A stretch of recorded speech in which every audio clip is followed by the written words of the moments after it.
क्या आपने कभी सोचा है कि कुछ लोगों के घर में बिना ज्यादा मेहनत के भी धन, सुख और शांति बनी रहती है, जबकि कुछ लोग दिन रात मेहनत करने के बाद भी परेशान रहते हैं। पैसा आता है लेकिन टिकता नहीं, घर में तनाव रहता है, बीमारी रहती है और धीरे धीरे जीवन में नकारात्मकता बढ़ने लगती है। सनातन धर्म के वेद, पुराण और शास्त्र इस रहस्य के पीछे एक बहुत गहरी बात बताते हैं। वे कहते हैं कि केवल लक्ष्मी ही नहीं बल्कि अलक्ष्मी भी होती हैं। एक वो शक्ति जो सुख, समृद्धि और सौभाग्य लाती है और दूसरी वो ऊर्जा जो दरिद्रता, कलह और दुर्भाग्य लेकर आती है। लेकिन सबसे बड़ा प्रश्न ये है कि माता लक्ष्मी किन घरों में आती हैं और किन कर्मों से तुरंत चली जाती हैं। आज की इस वीडियो में हम पुराणों और शास्त्रों के आधार पर इसी रहस्य को समझेंगे। शास्त्रों के अनुसार माता लक्ष्मी केवल धन की देवी नहीं है, वे श्री है, अर्थात वो दिव्य शक्ति जो जीवन में सुख, शांति, सम्मान, वैभव, स्वास्थ्य और समृद्धि लेकर आती है। वहीं दूसरी ओर अलक्ष्मी को दरिद्रता, रोग, कलह, अपमान और मानसिक अशांति का प्रतीक माना गया है। पद्म पुराण और गरुड़ पुराण में बताया गया है कि जहां नकारात्मकता बढ़ती है, वहां धीरे धीरे अलक्ष्मी का प्रभाव शुरू हो जाता है और व्यक्ति चाहे जितना धन कमा ले, उसे सुख नहीं मिलता।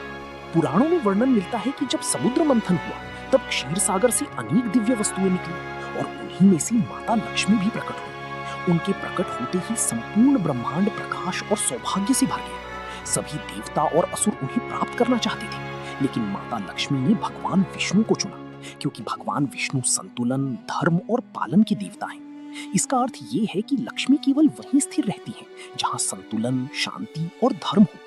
इसीलिए शास्त्र कहते हैं कि जिन घरों में रोज लड़ाई झगड़ा होता है, जहां अपशब्द बोले जाते हैं, जहां स्त्रियों का अपमान होता है, जहां माता पिता का सम्मान नहीं होता, वहां माता लक्ष्मी धीरे धीरे चली जाती हैं। गरुड़ पुराण में स्पष्ट कहा गया है कि जिस घर में भोजन का अपमान होता है, अन्न बर्बाद किया जाता है और गंदगी रहती है, वहां दरिद्रता प्रवेश करने लगती है। ध्यान देने वाली बात यह है कि शास्त्र केवल पूजा पाठ की बात नहीं करते, बल्कि व्यवहार की भी बात करते हैं, क्योंकि माता लक्ष्मी केवल दीपक और फूलों से प्रसन्न नहीं होती, वे व्यक्ति के कर्म भी देखती हैं। अगर कोई व्यक्ति बाहर से पूजा करे लेकिन भीतर अहंकार, छल और क्रोध भरा हो, तो उसकी पूजा अधूरी मानी जाती है। अब प्रश्न आता है कि माता लक्ष्मी किन घरों में निवास करती हैं। शास्त्रों के अनुसार जिस घर में सुबह और शाम दीपक जलता हो, जहां भगवान का स्मरण होता हो, जहां तुलसी का सम्मान होता हो, जहां घर साफ सुथरा रखा जाता हो, जहां अतिथि को आदर दिया जाता हो और जहां स्त्रियों का सम्मान होता हो, वहां लक्ष्मी का स्थायी निवास माना जाता है। पुराने समय में लोग सूर्यास्त के समय घर की मुख्य द्वार पर दीपक जलाते थे, क्योंकि उनका विश्वास था कि प्रकाश केवल अंधकार दूर नहीं करता, बल्कि सकारात्मक ऊर्जा को भी आकर्षित करता है। इसी कारण घर में टूटे हुए बर्तन, टूटी मूर्तियां और बेकार कबाड़ रखने को अशुभ माना गया, क्योंकि ये नकारात्मक ऊर्जा का प्रतीक माना गया है। शास्त्रों में माता लक्ष्मी को चंचला भी कहा गया है, जिसका अर्थ है कि धन कभी स्थायी नहीं रहता। आज जो धनी है वो कल निर्धन भी हो सकता है, और जो आज संघर्ष में है उसके जीवन में भी सौभाग्य आ सकता है। इसीलिए धन का अहंकार सबसे बड़ा भ्रम माना गया है।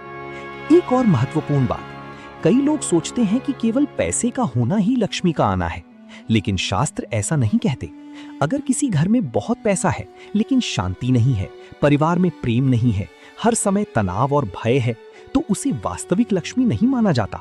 वास्तविक लक्ष्मी वो है जहां धन के साथ सुख, सम्मान और मानसिक शांति भी हो।